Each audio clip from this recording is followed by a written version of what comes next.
Gee, haven't left me anything to say. I think the lesson is that you can suppress the truth only so long, and ultimately the battlefield will reveal the truth, and that's what we're hearing. We're over 300,000 dead Ukrainian soldiers. That's not including the civilians that are probably killed and wounded as a result of the fighting.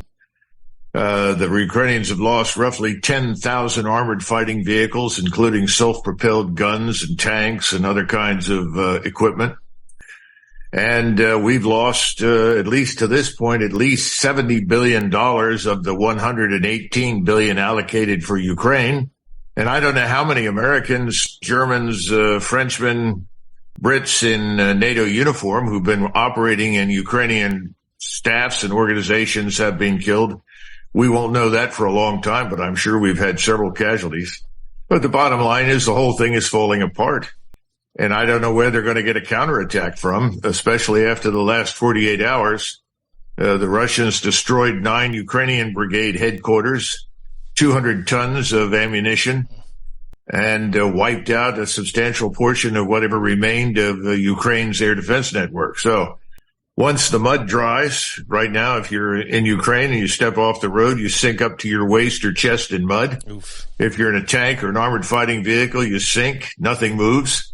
But I suppose once that finally dries out, and we still have rain at the moment in Ukraine, the Russians will come out and walk over the remaining dead and march further west. Where do you see an endgame for Russia in this? Obviously, we know at some point they'll get to the negotiation table. They'll try to make it, put lipstick on a pig as best as possible. Ukraine will still be winning for all things Western democracy-wise, and even though Russia is still going to get their historically old geographical territories, they're taking the biggest loss in the history, since World War II.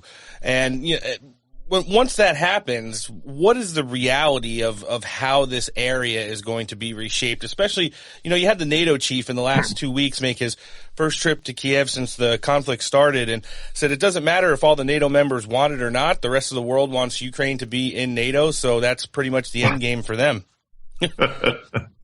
Yeah, I like my favorite expression is put a happy face on the dead rat. And right now, the policy of waging war at the expense of the Ukrainian nation against Russia hasn't worked. It's failed miserably. Well, how will this end? Well, it'll end when the Russians decide to end it. I think what they've been waiting for is they know we won't talk to them and that anything we say is going to be treated with extreme suspicion. Remember, we're the ones that urged them to join the Minsk talks and agreements. We promised them that we would deliver on equality before the law for the millions of Russians living in Ukraine and speaking Russian, that effectively the Russians would ultimately end up in a situation where Ukraine would not represent a threat to them. The opposite has happened, so they're not going to talk to us. But I think they've been waiting to see governments in Europe turn over, and I think that's coming. I think if you look at what's happening in France right now with Macron, I wouldn't give a plug nickel for Macron in another month. I'd be surprised if he's still there. The British they'll lose the current prime minister and find something new, and they'll go through governments until that economy collapses. Yep.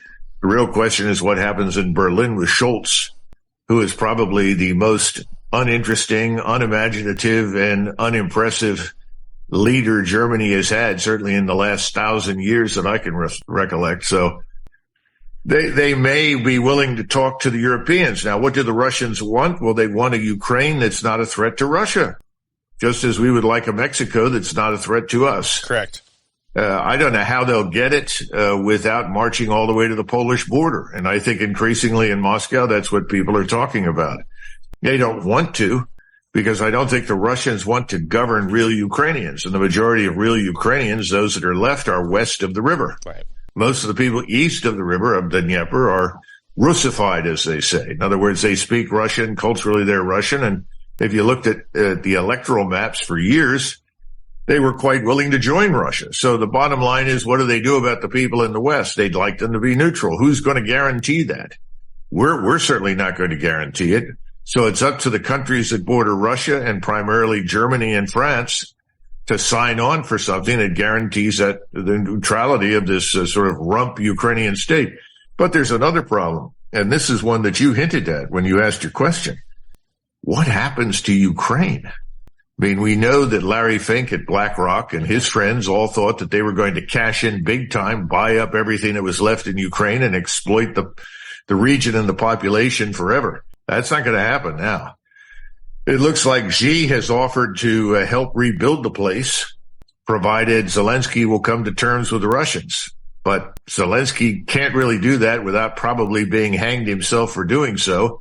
He certainly can't do it without our support.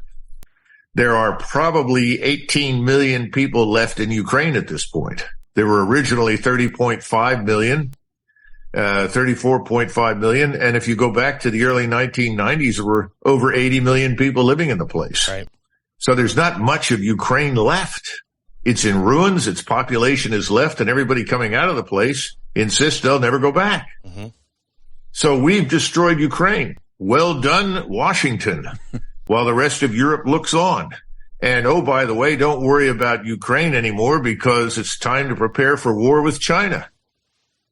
That is the next thing I wanted to segue on. It seems like as, you know, people at the highest levels of our government and all of the big lobbyists in the military industrial complex seem to get tired with this new shiny thing. You know, Zelensky's not going to be making any trips back to Congress to drape Ukrainian flags over the speaker's lectern and things like that. I've actually seen a couple editorials over the course of the last few weeks that, you know, if Zelensky doesn't play his card right and get in line by the summer, there's people who saying that he could be subject to his own, you know, U.S.-induced coup like they did back in 2014 when the group that would eventually come in and take power that led to his rise came in there. So now we're seeing all the Sunday morning talk shows this week said, oh, guess what? Now we need to prepare for war with China. There wasn't really any new developments. China does what they kind of do, their military drills. They're testing missiles and rockets and equipment and stuff like that. They buzz the towers off the coast of Taiwan and didn't really seem like anything big. And the last time you were here, you kind of laid it out really nicely, saying how there are people who see both sides of the coin in China and Taiwan. There's more backroom talks between those two nations probably than with the United States. But now it seems like the West just wants to stoke the flames to distract everybody's attention to their last failed war to a potentially new one. What can you tell us about that? Well, as I think we were talking earlier, if you've failed to win a single war in decades, what's the problem with adding yet another potentially failed war to the list?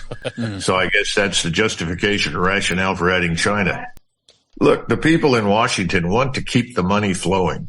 Anything that threatens to stop the money from flowing. And I'm talking about money for everything you can think of, whether it's for entitlement programs or it's military programs. And remember, as long as you have forces spread all over the world, that's an enormous justification for spending. I mean, it costs us enormous quantities of money to maintain forces at sea, forces in Europe, forces in Asia, forces in Africa, forces in the Caribbean.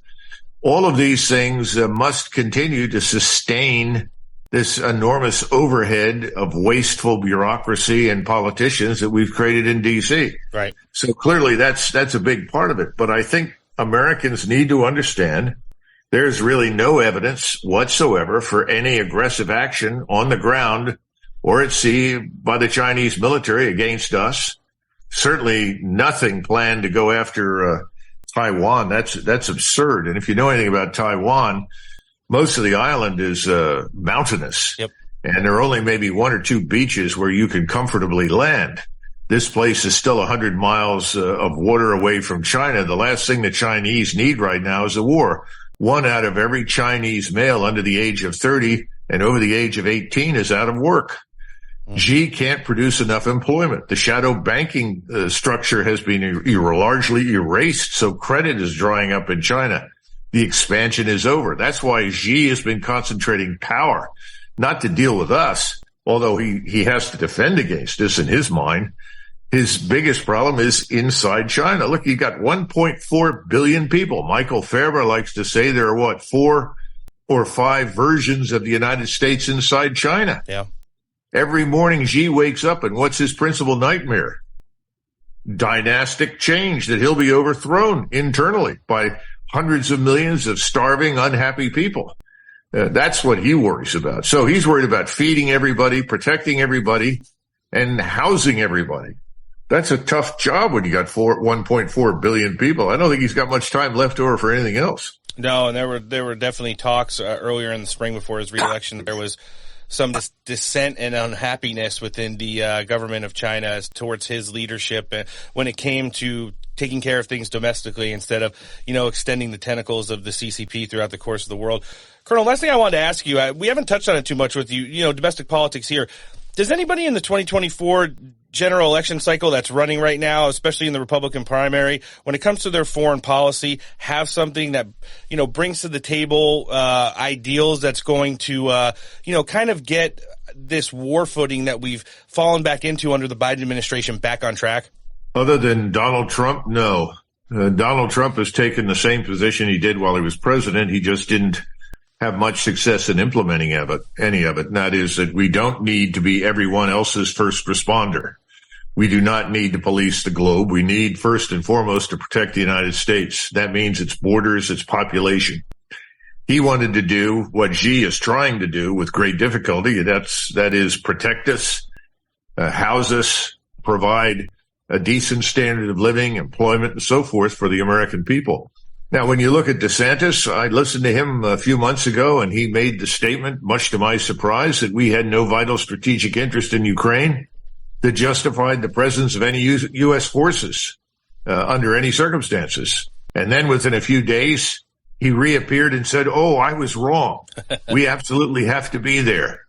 So obviously, he's a man of extraordinary backbone and character. And immediately surrendered whatever autonomy or independence he had to the big donors who said, no, got to be at war.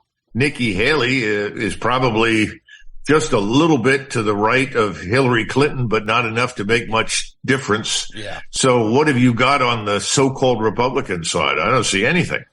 And then, of course, we have the stalwart president himself, Joe Biden, who was declaring victory the other night because Tucker Carlson had been removed from Fox News. Right.